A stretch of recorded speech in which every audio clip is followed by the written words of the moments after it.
शिक्षा इतनी ले लो कि जब समाज के ठेकेदार आप पे सवाल करें तो तर्क से फर्क मिटा सको। पूरी कोशिश इनकी ही थी कि आपकी भी कुछ कोशिश थी? नहीं, हमारी कोशिश थी, जैसे आपने कहा कि इनकी क्या बस कोशिश अंदर ही अंदर थी। देखिए, नहीं, आपको जो इनकी अच्छाई में बताऊं कि मैं कई बार अनुभव भी किया हूं और इस चीज को मैं बताता भी नहीं हूं। जैसे कि हमारे घर में जब से मतलब कि ये हमारे संपर्क में आई, हमको किसी चीज की कभी भी किसी चीज की कमी महसूस नहीं हुई, कभी भी। मतलब ये नहीं, जैसे कि घर में रहने पे के ये भी नहीं लगता, भले हमारे घर में कुछ नहीं भी रहता है तो भी लगता है कि हमारे घर में सब चीज उपलब्ध है, और चले जाने के बाद लगता है कि हमारे घर में कुछ है ही नहीं। तो ये चीज देखिए, मैं सच में जो दिल से बताऊं तो मुझे ये लगता था कि ये लड़की जो है, मतलब कि कुछ तो कुछ है इस लड़की में, कि इसके रहने के बाद, मतलब मैं ये समझिए कि अंदर की फीलिंग बता रहा हूँ कि रहने के बाद मैंने, अब मैं इसको शब्द में मैं नहीं बता पा रहा हूँ कि अब मैं आपको क्या बताऊँ, वो मैं अंदर ही फील कर सकता हूँ, शब्द से नहीं बता सकता। तो ये चीजें थी, समझ में। कुल मिला के लक्ष्मी का रूप। लक्ष्मी का रूप। शादी के बाद नौकरी मिली नहीं। हाँ, ये साझा करना चाहेंगे आपकी, आप कर क्या रहे हैं? अगर ये आप साझा करना चाहें तो बताएंगे आप कर क्या? वो क्या है, साझा काहे नहीं करेंगे। अभी देखिए, अभी हम जो हैं पीजीटी लेक्चरर के रूप में हैं, यहाँ पे बिहार में अपनी सेवाएं दे रहे हैं। और चूंकि मैं अपने आपके जितने भी व्यूअर हैं, चूंकि हम लोग शिक्षा जगत से हैं, और शिक्षा जो है समाज का आईना होता है, और शिक्षक समाज का भी आईना होता है। बिल्कुल। तो शिक्षा और शिक्षक दोनों का समाज से गहरा संबंध होता है। तो यदि एक शिक्षक समाज को सही रास्ता नहीं दिखाएगा, अब कुछ लोग कहेंगे कि अरे शिक्षक समाज लव मैरिज कर लिया तो ये हो गया। भैया, हम शिक्षक सवाल ये, हाँ, ये चीज आखिर आप टीचर, आप क्या बताएंगे लोगों को? क्या बताएंगे लोगों को कि लोग लव मैरिज शादी कर ले एक दूसरे जाति में? लव मैरिज शादी, हम टीचर ये बताएगा कि आप इंसान हैं, कोई जाति नहीं है, कोई धर्म नहीं है। सबसे पहले आप एक इंसान हैं, और आपके अंदर यदि इंसानियत है, आप अच्छा शिक्षा ले रहे हैं, आप टुटपुजिया शिक्षा ले रहे हैं, तो इन सब चीज़ों में आप पड़े रहेंगे। और यदि सच में आप शिक्षा ले रहे हैं और अच्छी शिक्षा लिए हैं, तो ये आपके लिए नगण्य है, ठीक। और आप कोई भी हो, आप अपनी शादी, अपने जीवन में आगे बढ़िए। यदि आप अपने, जैसे कि गांव में कहा जाता है कि अपने पैरों पर खड़े होते हैं, तो सेल्फ डिसीजन लेने में आपको कोई दिक्कत नहीं होती है।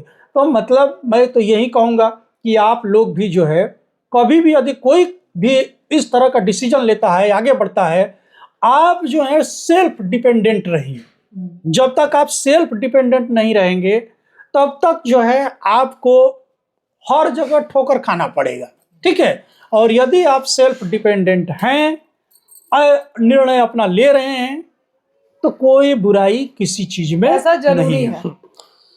एक तबका आपको ये है, क्योंकि ये मेरा आखिरी सवाल होगा, जो आपको, अगर हम आपसे ये पूछें कि आप क्या बताना चाहेंगी लोगों को, क्या कहना चाहेंगे उन लड़कियों को, उन लड़कों को, तो एक तबका ये है जो आपको इस सवाल के सुनते हैं ये कमेंट करेगा कि आखिर ये क्या बताएंगी, जिसने लव मैरिज, हाँ, जिसने कुछ भी ख्याल नहीं रखा समाज का, माँ बाप के सम्मान का, वो क्या बताएंगी।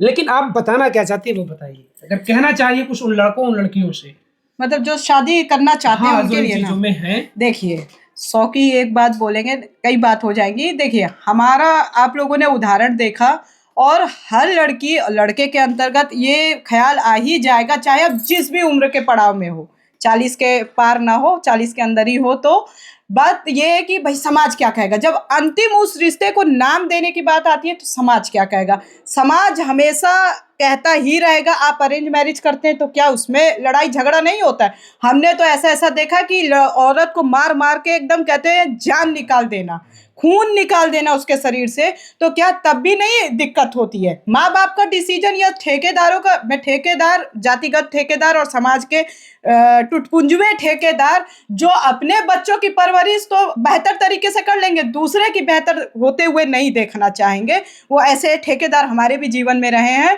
और आप लोगों के भी होंगे। तो जब माना कि सबकी ज़िंदगी में मतलब लड़की लड़का का मैटर नहीं होता है। यदि है तो पहली बात तो आप ये नहीं कहेंगे कि अंधा प्यार करिए। सबसे पहली बात समझिए, जानिए, क्योंकि जो मूलभूत चीज़ें थी हमारे दोनों के रिश्तों में वो मैंने 5 सालों में, 1 साल का 1 दिन का फैसला नहीं था। क्योंकि आपको दूसरे के घर में जाना होता है, लड़का शुरू में कहेगा कि नहीं भैया हम लेके जा रहे हैं, माँ बाप मान नहीं रहे, बाद में वो अपने परिवार से फेस करा देंगे। तो आपको वो सारी चीज़ें पहले जान लो, समझ लो, और प्यार से पेट नहीं भरता। देखिए 2 रोटी खानी पड़ती है, और लव मैरिज में लड़का हो या लड़की जल्दी किसी के माँ बाप देते नहीं है पैसा। तो जहाँ भी रहोगे पैसा चाहिए। अंधे होके आजकल जो 14 साल 15 साल के बच्चे भाग रहे हैं, ये नहीं करना चाहिए। हम लोगों ने शादी की है तो समाज के हर पहलू को समझ के की है, और एक इस एज में शादी की है। मैं नहीं कह रही आप लोग इसी एज में करो, मतलब हम लोग कायदे से पहले पढ़े हैं, मैच्योरिटी लेवल डेवलप किए हैं कि कल को हम लोगों का बुरा भला कुछ भी अगर जिंदगी है भाई, अच्छा यह थोड़ी है कि सारी बहनों को कह दूँ लव मैरिज ये कर रही हो तो चांद सितारे नहीं मिलेंगे, कि चांद सितारे मिलेंगे वही नॉर्मल लाइफ जो आपके पिताजी देंगे शायद वही होगी। हाँ, लड़के की सोच आपको कुछ बेहतर दिख सकती है, अगर आप वाले में बेहतर सोच है तो। सोच जरूरी है, और सबसे बड़ी बात शिक्षा इतनी ले लो कि जब समाज के ठेकेदार आप पे सवाल करें तो तर्क से फर्क मिटा सको, ये कहूंगी मैं। चलिए बिल्कुल, ये पूरा इंटरव्यू इनकी लव स्टोरी पर हुआ। हालांकि शुरू में मैंने उन चीज़ों का जिक्र नहीं किया। शिक्षक हैं तो लास्ट में इन्होंने बताया इस चीज़ के बारे में। हालांकि बीच में इन्होंने बताया भी कि दोनों के बीच में जो भी बातचीत होती रही, पढ़ाई लिखाई से संबंधित बातचीत होती थी, कुछ उस तरीके की बातचीत हो जाती थी, लेकिन पढ़ाई लिखाई में किसी भी तरीके का इन दोनों के बीच में आपस में कोई अवरोध नहीं हुआ, इस वजह से कि हम प्यार मोहब्बत के चक्कर में पड़े हैं। अच्छा, एक चीज आपने कहा कि आपने देखा भी है कि अरेंज मैरिज जब होता है तो वहां भी देखा गया है कि लड़कियों को जो ससुराल पक्ष होता है, लड़का हो, प्रताड़ित करते हैं, उस पक्ष के लोग भी प्रताड़ित करते हैं। इस जगह पर हम ये देखे हैं कि वही माँ बाप या फिर समाज ये कहता है कि जब खुद की मर्जी से करते हैं, कि अपनी मर्जी से, कि मैं लड़का गया देख आया, अपनी मर्जी से चलो शादी अरेंज मैरिज कर देते हैं, वहाँ वही माँ बाप वही समाज ये कहता है कि ये बेटी के किस्मत में था। लेकिन लव मैरिज में अगर यही चीजें होती है तो ये कहते हैं कि वो अपने कर्मों का फल भोग रही है। ये होता है दोहरा चरित्र और दोहरा दिमाग, दोहरी बात करना। अपनी गलती को किसी भी दायरे में आप देखिए कोई नहीं मानेगा, समझ रहे हैं हमने।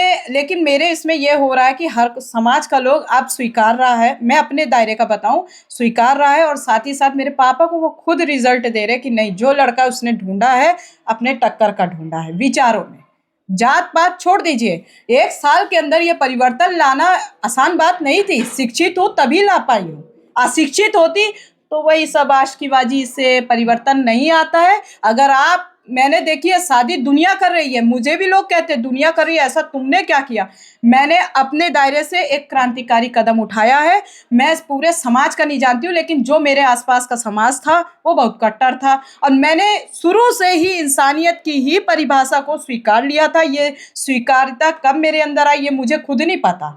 और रही बात इनको देख के, तो लगा कि थोड़ा सा तो डर रहता ही है कि माता पिता की इच्छा, मुझे जात पात का सर बिल्कुल भी नहीं रहा, बस ये था कि माता पिता की इच्छा के विरुद्ध जारी थोड़ा सा वो कसक थी, बाकी वो भी शादी के बाद खत्म हो गई। और रही बात कि माता पिता कभी नहीं स्वीकारेंगे, माता पिता समाज वो बिचवलिया भी नहीं, जो शादी करवाते वो भी नहीं। अभी मेरे ही अपने घर का मैं उदाहरण दूं, माफ करिएगा पापा अगर ये देखिएगा, अब लड़ाई झगड़ा खूब चलने लगा, भाई की शादी हुई, अब बिचवलिया 1 बार सुना, 2 बार सुना, 3 बार सुना, उसके बाद वो सुना ही नहीं। अब हम लोगों का फोन जाता है कि भाई ये समस्या उत्पन्न हो रही है, ये लड़की वालों की तरफ से ये या ऐसे, तो भैया वो सुना ही नहीं, वो सीधा कहते हैं अब निपटा, शादी हो गई है, अपना देखो अपना समझो। आज भी पापा अपनी गलती को नहीं स्वीकारेंगे कि हम समाज का ठेकेदार को लेकर के पूछा चौड़ा करके, छाती चौड़ा करके गए थे, आज फिर भी हम ही को ही बोला जा रहा कि अरे वो तो लव मैरिज की है। अभी तो डाउन हो गए हैं लोग, अब तो डाउन हो गए, लेकिन फिर भी ये है कि एक समय तक, और मुझे लगता है पीठ पीछे सब बात करते हैं। चलिए, तो ये कहानी है, ये कहानी थी प्रियंका तिवारी यादव। हमेशा इसलिए करें कि प्रियंका तिवारी यादव लिखती हैं। और एक चीज और बताऊंगी सर, कि तिवारी यादव लिखने का मेरा मकसद ये नहीं है कि मैं जाति पे हुंकार भर रही हूँ, ये आप लोगों के लिए लिखा है, क्योंकि आप लोगों को पता फिर कैसे चलेगा कि शादी अंतर जातीय हुई है, और आप लोग भी फिर आपके बच्चे भी तत्पर होंगे। अब चाहे आप यहाँ मुझे गलत कहें, अंतरजातीय जब विवाह होगा तब, जिसे आप वर्ण संकर कहते हो ना, उनकी औलादों को जो जन्मी भी नहीं है, तब जाके ये जात पात का जहर असली प्रहार होगा। अब आप ठेकेदार हमको जो भी कुछ कह सकते हो कह सकते हो कमेंट सेक्शन बॉक्स में। जातीय बंधन के सामने संघर्ष करते हुए इन्होंने अपने जीवन साथी को चुना। जीवन साथी चुनने की सबसे बड़ी और खास वजह ये रही कि विचार जो थे आप दोनों के वो मैच करते थे, और वो विचार इस तरीके के नहीं थे कि प्यार मोहब्बत की बड़ी बड़ी बातें, वो विचार समाज को बदलने के थे, क्योंकि मैच्योर थे, यूपीएससी की तैयारी कर रहे थे। तो इन चीज़ों से समझिए ये कहानी इनकी कहीं ना कहीं एक तबके को प्रेरित भी करेगी जो इन चीज़ों में यकीन नहीं करता, जातीय बंधन में, भेदभाव में, ऊंच नीच में, छुआछूत में, उन लोगों को ये प्रेरित करेगा। बाकी इन्होंने बताया कि जो ठेकेदार हैं वो हर समाज में है। मैं कोई ये नहीं कहूँगा कि वो ब्राह्मण में है, वो यादव में भी है, वो हर जगह है। समस्या वहाँ उत्पन्न होती जब आप अपने से नीचे जाएंगे। जो व्यवस्था आपके पहले लोगों ने बना दी है कि ये हमसे नीचे है, समस्या वहाँ होती है, और ये सबके सामने समस्या होती है।